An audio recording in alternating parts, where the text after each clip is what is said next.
Hoje celebra-se pela primeira vez o Dia Mundial da Estatística. A data sublinha a importância das estatísticas oficiais nas sociedades modernas.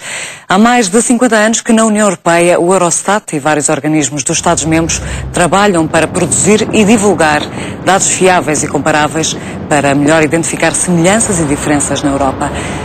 Finanças públicas, preços, comércio internacional, mercado de trabalho e também educação, tudo é contabilizado, o que permite, por exemplo, descrever o cidadão médio de cada Estado-membro. A título de curiosidade, em Portugal a mulher média tem cerca de 41 anos, pode esperar viver mais 42 anos, é mãe pela primeira vez aos 28 e tem menos de 2 filhos. A estatística ajuda também a traçar a radiografia de um país, o que pode ajudar não só os políticos a tomar decisões adequadas, como o cidadão em geral e também o desenvolvimento científico. Vai classificar os poderes vasculares. Pela primeira vez, e então por iniciativa das Nações Unidas, marca-se hoje o Dia Mundial da Estatística. É nosso convidado o professor Pedro Simões Coelho, diretor do Instituto Superior de Estatística e Gestão da Universidade Nova de Lisboa. Muito boa tarde, professor. Ouvimos o secretário-geral das Nações Unidas dizer que as estatísticas são um instrumento fundamental para o desenvolvimento económico e social. Agora pergunto-lhe de que forma é que a estatística é cada vez mais importante no nosso cotidiano? Muito obrigado. Eu penso, de facto, que este foi um ano particularmente oportuno para se celebrar este Dia Mundial da Estatística e eu diria que as estatísticas têm vindo, nas últimas décadas, a ganhar uma importância crescente nas sociedades. Eu diria, talvez, a 3 níveis.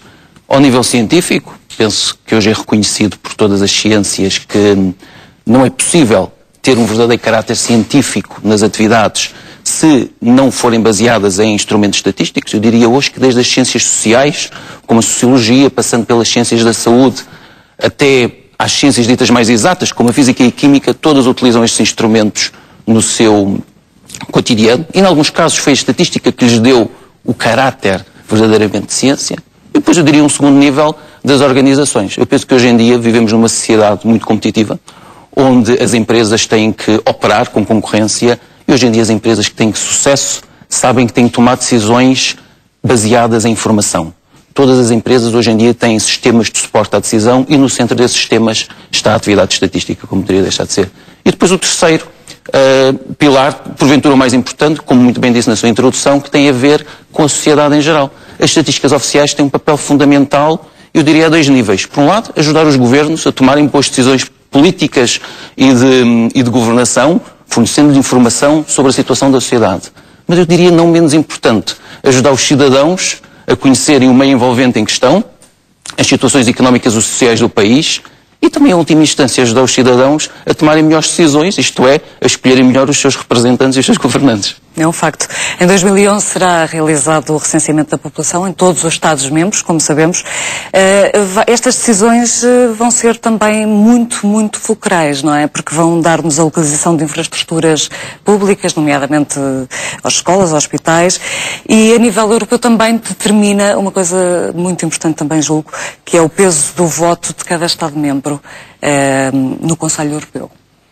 Justamente, determina o peso do voto dos Estados-membros e dentro dos países determina até o peso dos votos das várias regiões no nosso sistema eleitoral que é baseado no método TONT.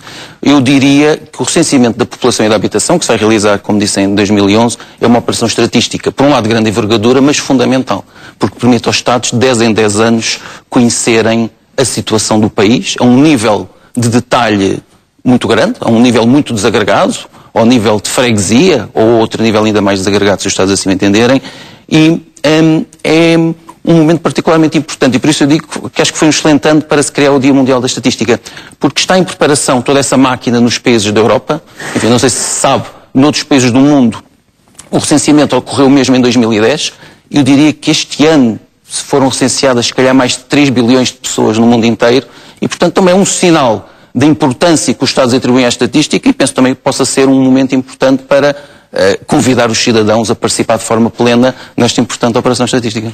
É um facto. Ainda que as estatísticas queiram ser objetivas e persigam esse objetivo, não deixa de haver subjetividade, professor. Como todas as atividades humanas são sujeitas a erro, eu diria que as estatísticas têm uma grande virtude. Preocupam-se em quantificar o erro. E o que se passa muitas vezes é que nós nos esquecemos que elas estão associadas a erro, a um determinado erro, nos esquecemos de analisar os dados que são postos à nossa disposição à luz desses erros que estão associados. Eu diria, sobretudo, que o que é importante é que sejamos todos capazes de trabalhar no sentido de fortalecer, por um lado, a literacia estatística da população, que penso que é algo importante para que percebamos a diferença entre os números, e, por outro lado, trabalhar no reforço das capacidades dos sistemas estatísticos nacionais para, como disse, as estatísticas sejam cada vez mais fiáveis, tenham cada vez menos erros, sejam cada vez mais válidas, mais atempadas e, sobretudo, que eu acho que é isso que dá o verdadeiro caráter de democracia aos países democráticos, sejam cada vez mais imparciais e independentes. E hoje é impossível fazer ciência sem estatística? Justamente.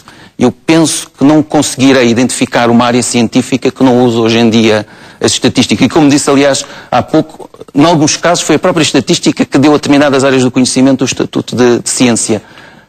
Isto parte exatamente deste reconhecimento de todas as atividades humanas e outras são sujeitas a erro, que há incerteza em vários processos, nomeadamente nas medições, e a estatística ajuda a lidar com essa mesma incerteza. Acho que é paradigmático pensarmos que até as ditas ciências exatas, hoje em dia, em larga medida, todas as atividades de investigação no âmbito dessas ciências se faz recorrendo aos instrumentos estatísticos. Já agora, como é professor da Universidade Nova de Lisboa, pergunto-lhe onde estudar estatística? Olha, eu diria que em Portugal há bons sítios para estudar estatística e não me levará a mal se disser que a Universidade Nova e o Instituto Superior de Estatística e Gestão de Informação é um excelente sítio para se estudar estatística. Deixe-me só dizer-lhe que, independentemente do sítio onde se estudar, o importante é saber que a estatística é uma profissão de futuro. E eu acho que lhe digo tudo se disser isto. Hoje em dia, numa situação em que é reconhecido os problemas ao nível do desemprego e as dificuldades da sociedade, os licenciados no meu instituto em gestão de informação, que em larga medida é um curso que utiliza os instrumentos estatísticos, têm uma empregabilidade de 100% e mais de metade estão empregados a terminar o curso. Acho que isto diz muito. Diz muito, também disse muito. Muito obrigada pela sua presença, professor Pedro Simões Coelho.